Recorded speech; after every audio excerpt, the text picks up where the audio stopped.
Hey everyone, and welcome back. So we're going to be learning about inspiration. And inspiration is a pretty tough topic because I always get the question of how do you stay inspired? Where do you find your inspiration and things like that? I mean, it is a tough question to answer, and we're going to get right into that. I often get the question, how do I stay inspired? And it's easy to go to a site and find a mobile design and you may get excited about that, but that just kind of burns out eventually and you don't know where to go from there. It's tough to stay inspired, and this is what we're going to learn right now. So it's not a secret that being creative, you can get drained of ideas. It could be you're working at work and you're on a single project and it's just it's draining the life out of you. And that does happen. And it's hard to stay inspired in moments like that. So creativity is kind of like a muscle. And if you don't use it, you kind of lose it. Not entirely, but it may get weaker.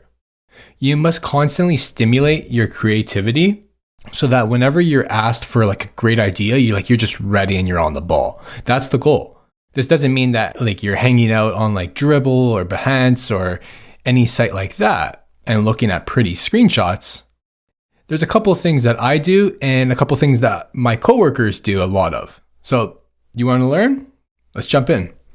Number one, this may kind of seem obvious, but talk to the people your peers. Having engaging conversations with the super smart people you work with is going to be amazing. If you're not doing this, you should. Some of the most inspiring conversations I have been with my peers over lunch or coffee or a walk. Sometimes these chats end up with you maybe helping out with a design challenge of some sort, or just understanding what they're going through. It may make you think about your problem a little differently or may inspire you to do something differently.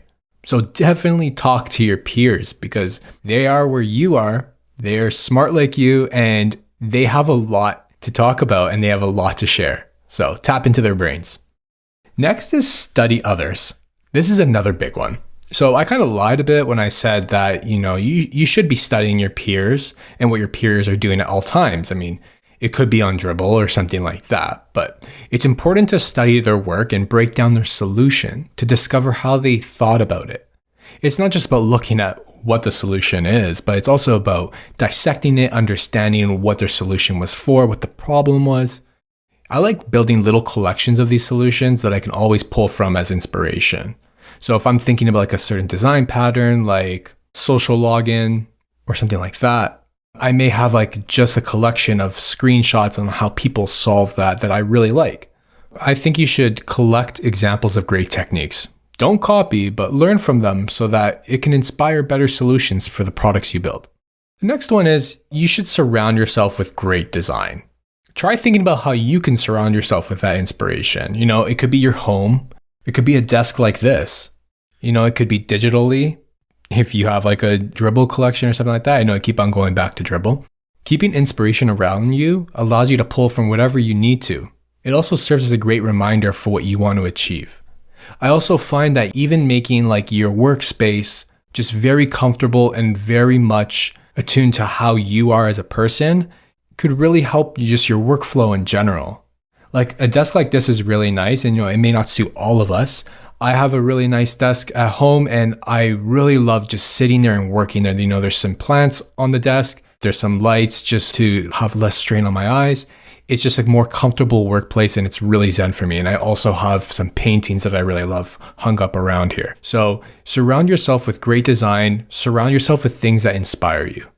I think this one's it speaks for itself. You should really educate yourself and stay educated. Reading books is huge. I love to read. I love to read on a variety of different topics. Not just design. I like to learn about product management and how to increase my workflow and increase team velocity and stuff like that. So stay educated on a variety of topics. Remember to always try and learn. It's huge. Read books about your discipline. Read books about other discipline. Read articles. You don't need to be an expert in terms of the different types of disciplines that you're reading about, but you should want to learn about things like development or facilitation or user patterns or marketing. This really helps you contribute thoughtful ideas whenever you discuss those types of topics. And sometimes it's good to have that extra context so that you can approach it from your designer mindset. So if there's a problem with like marketing, maybe you know a couple of different things about marketing and you can approach it differently. It always helps me to read up about development and really lean on my peers who are developers to understand how things are built. So when I approach my design, I know that certain things are not feasible. I know certain things that can be achieved. So I really try to learn about different disciplines, and it has made me a much better designer, a more well-rounded designer. And the most important thing is knowledge is definitely power. So this is probably the best thing you can do, is just stay educated on a variety of topics. Sometimes you have to take some time to design for yourself. It can be exhausting designing for a client, and sometimes it can get demoralizing at some points. You may be stuck on a project for 6 months. I know people that have been stuck on projects sometimes for a year, and it really depends on what type of company you're working for, but it may happen. And at that point, you could be, like I said, on a project for months and have total lack of inspiration. You may feel like your work or your ideas aren't inspiring you or anyone else. And you should probably think about ways that you can design for yourself. It can be anything. It could be an app. It could be like painting. I sometimes like to paint on my spare time, especially with my children. So, stuff like that, it just really takes the load off your shoulders. It allows you to kind of express some of your creativity and get inspired to also design. Now, this one is another great one. I don't do this personally. I have a lot of coworkers that love to travel. And one thing they say is travel exposes you to new culture.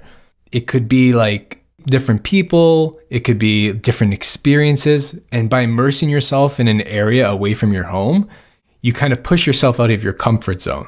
And it kind of opens your eyes to new possibilities. So, travel the world if you can. I know a lot of remote workers that love to travel and work elsewhere. So that's definitely a possibility, and I've heard great things.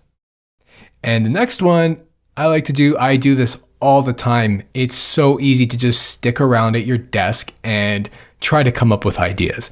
But, scientifically, a 2014 study by Stanford University found that walking boosted your creativity. And sometimes you just need to leave your office and go for a nice walk. You don't know who you may see. You don't know what you may encounter. I often like to chat with coworkers on a quick walk.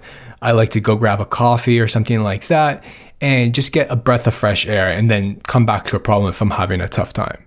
So these are the different things that I do and my coworkers have done, and they've been proven to work. I feel inspired all the time just because of my surroundings personally. And I love taking my walks. I love talking to my peers, and I'm just staying educated on a variety of different topics. Take these tips with you and do your best to stay inspired.